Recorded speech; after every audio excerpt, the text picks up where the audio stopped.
Dito ket maysa nga nakaladladingit, sir nga napasamak iti maysa nga eskwelaan. Di Lunes napasamak daytoy ken instantly nagpinatawag na kami ni Ma'am SDS nga kunana ASAP agkaroon tayo iti online nga reorientation and reminders meeting kadagiti school heads iti public schools. So ti Tuesday mismo sir ket nagkaroon kami ti online meeting on safety and security protocols iti pagadalan. Ket ditoy in coordination met kadagiti legal officers tayo itoy division office na i-explain manin kadagiti school heads no ana dagiti basic guidelines tayo para ma-secure iti safety and security dagiti ubing ken of course dagiti personnel.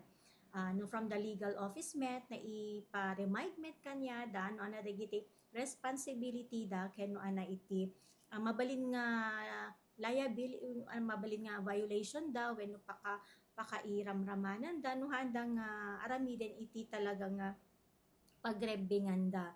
Ken the next day kadeta nga daw actually ket nag-attend met ni Honorable Mayor Alcid pero nabiit laeng sir kasi nga deta ket emergency adamot timon unang meeting na. But then the next day nag-request man en iti consultation dialogue ni Mayor so napasama kidi Thursday all public and private school heads iti Lawag City. There are 64 school heads kasama na iti PNP Lawag by the chief ken kasama ten dagiti legal officers iti division office ken legal officer iti city government ket itoy nga nagkaroon ti consultation reminders kadagiti school heads kastamit nga nag-open met ti city government iti suggestions ken recommendations dagiti school heads to ana dagiti masapul da iti uneg ti pagadalan ken iti vicinity kasla kuma additional security, do mga equipment, nag-request kami pa iti medical detector, ay metal detectors para kadagiti eskwelahan ket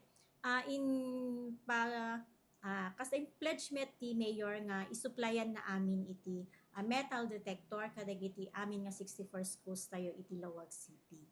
Ken paigetan na iti security kasi dagiti PNP ken nag-request da pa iti barangay tanods di ba sir kurang amin ti security guards kadagiti iti school kaya ada nang i-recommend no mabalin dagiti tanods. That's why this afternoon po meron pong consultation again with the mayor kasama dagiti barangay councils City Halton sir. So manuti manamnama nga ma-deploy nga agbantay iti tunggal pagadalan dito Lawag. Aglalo kadagiti dadakkel nga eskwela mo. Dagiti dadakkel nga eskwela sir ket ada maysa or duamet ket nga security guards dan.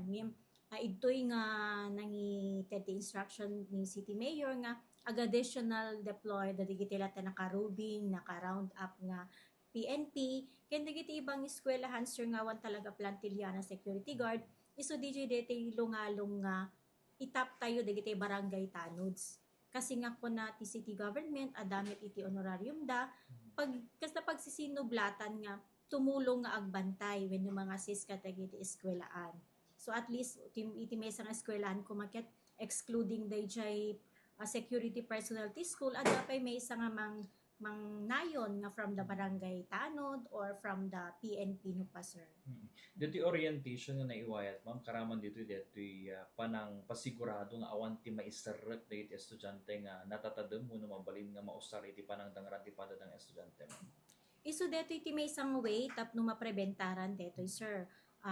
Ken tata actually manipot iti last week medyo agagin inspeken iti eskwelahan iti dagiti bags iti ubing ken adapay iti lungalong da nga dagiti dadto mga schools they reminded the parents nga i-check the met di bag dagiti ubing nga bago da rumwar sa di eskwelahan i-double check to met di eskwelahan bago nga sumrek iti eskwelahan so dagiti initial imuna nga nagbalin nga action iti division office ken to remind again po dagiti teachers dagiti guidance counselor nga itultuloy da nga i-remind dagiti ubing itinasayaat nga aramid ken kastapay nga i-explain da kanya da no ana dagiti dapat nga aramiden da no dagiti kasla kumabullying nga makikita da. Yung so far ma'am ako matigiti na kumpiskar da ma'am. As of this state sir, awamet pa iti reported dito yung officer.